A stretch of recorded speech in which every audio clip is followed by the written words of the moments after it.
You've been told not to believe in conspiracy theories, that they're just stories for the paranoid and the cynical.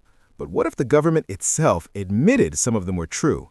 Today, we're pulling back the curtain on the government's own declassified files. We're counting down 5 of the most shocking plot and twisted experiments that were once dismissed as fantasy, but are now officially confirmed. From secret propaganda that helped start wars to human experiments you won't believe were real. Get ready, because the truth is stranger and far more disturbing than you ever imagined. Number 5. The Tuskegee Syphilis Experiment.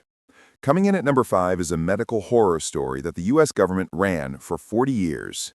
Imagine being promised free health care, only to be secretly enrolled in a study where a disease ravaging your body is purposefully left untreated. For hundreds of African-American men in Alabama, this wasn't a nightmare. It was a reality known as the Tuskegee Study of untreated syphilis. The theory was that the government was using poor rural black men as human guinea pigs. The truth, as it turns out, was exactly that. In 1932, the U.S. Public Health Service signed up 600 men, 399 with syphilis and 201 as a control group under the guise of treating them for bad blood, a local catch-all term for various ailments. They were never told they had syphilis. They were never given proper treatment. The proof is undeniable, sitting in public records for all to see. For 4 decades, as the men suffered, went blind, insane, or died, government doctors just took notes. Even after penicillin became the standard life-saving cure in the 1940s, researchers actively withheld it to continue observing the disease's brutal progression. They were given placebos and subjected to painful procedures like spinal taps, which were framed as special free treatment. The experiment only ended in 1972, when a whistleblower leaked the story to the press, sparking a national scandal. By then, it's estimated that 128 men had died directly from syphilis or its complications, 40 of their wives had been infected, and 19 children were born with the disease. The U.S. government was forced to admit its role, and an advisory panel called the study ethically unjustified. It remains one of the most infamous cases of unethical human experimentation in American history, a conspiracy that was all too real. Number 4. Operation Mockingbird. At number 4, we have a conspiracy that hits the very heart of a free society, the freedom of the press. Ever had that paranoid thought that the news is being secretly influenced? Well, during the Cold War, that paranoia was a fact. The theory was that the CIA was secretly using journalists as propaganda assets. It was whispered that the agency was planting stories and shaping public opinion to fight its shadow war against the Soviets. For years, this was dismissed as cynical fantasy. Then, the proof started to surface. In the 1970s, congressional investigations, most famously the Church Committee, uncovered the shocking truth. Declassified documents, some known as the family jewels, revealed that the CIA had wiretapped journalists to find their sources. But the committee also confirmed the agency had extensive, covert relationships with the media.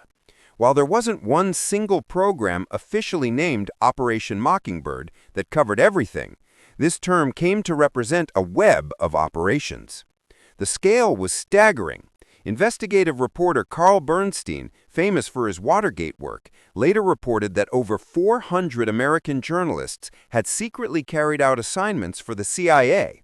Respected journalists were recruited to spread propaganda and gather foreign intelligence, blurring the line between reporting the news and conducting psychological operations.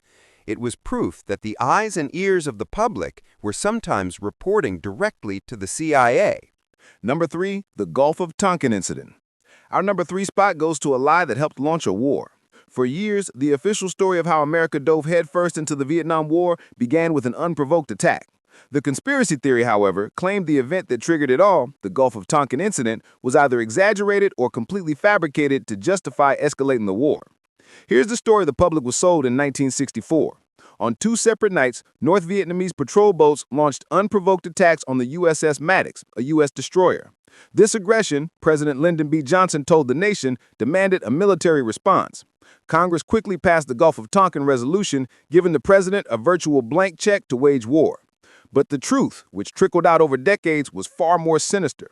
The final proof came in 2005 from none other than the National Security Agency, the NSA. The agency declassified its own official history of the event, which concluded that the second attack on August 4th almost certainly never happened. In a state of confusion and high alert, sailors had misinterpreted radar and sonar signals, firing at phantom targets in the dark. Even more damning, the report showed that intelligence was deliberately skewed. Evidence suggesting there was no second attack was hidden from Congress. President Johnson himself privately expressed doubts, even as he sold the narrative of aggression to the public.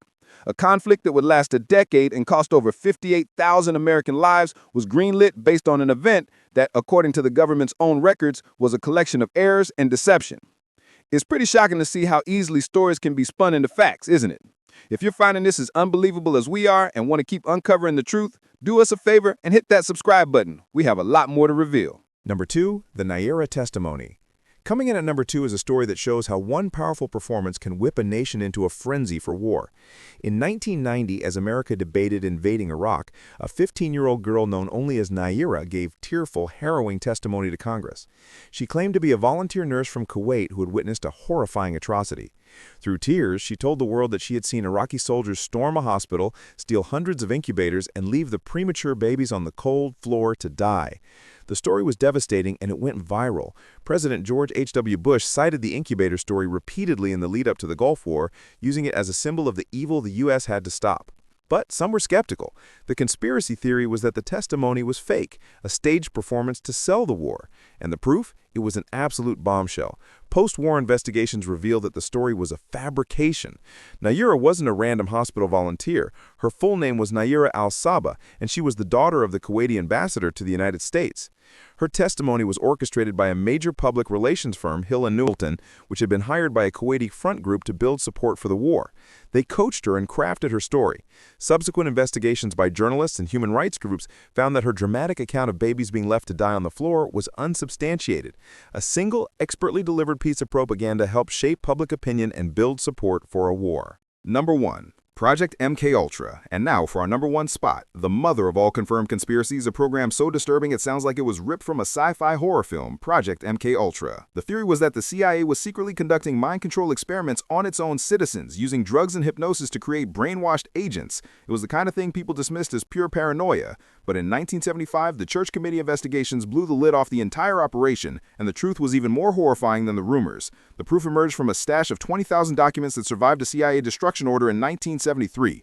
These files, discovered in 1977, detailed a secret, illegal human experimentation program that ran for 2 decades. The CIA's goal was to master mind control, and they stopped at nothing. They used drugs like LSD, electroshocks, hypnosis, sensory deprivation, and other forms of psychological torture. And who were their test subjects? Anyone they could get their hands on. Experiments were conducted at over 80 institutions, including universities, hospitals, and prisons. The CIA gave high doses of LSD to mental patients, prisoners, and addicts, people who, as one agent put it, could not fight back. But they didn't stop there. They also dosed unwitting American and Canadian citizens, slipping LSD into their drinks to study their reactions. This wasn't a fringe operation, it was a sprawling government-funded project. When it was finally exposed, the CIA claimed it had been abandoned, but the damage was done. Project MKUltra proved that the U.S. government had, without a doubt, run a systematic and illegal program of mind control experiments on its own unsuspecting citizens. It remains the ultimate and most chilling proof that sometimes the wildest conspiracy theories turn out to be true. From a 40-year medical experiment built on lies to a fabricated story that helped rally a nation for war, the truth is often hidden in plain sight, buried in files marked classified.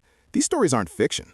They're a disturbing reminder that we should always question the official narrative, because reality is sometimes far stranger and more shocking than we can imagine. The line between conspiracy and confirmed fact is thinner than you think. Which of these declassified secrets shocked you the most? Let us know in the comments below. And if you want to see more truths brought to light, make sure you subscribe and turn on notifications. You won't want to miss what we uncover next.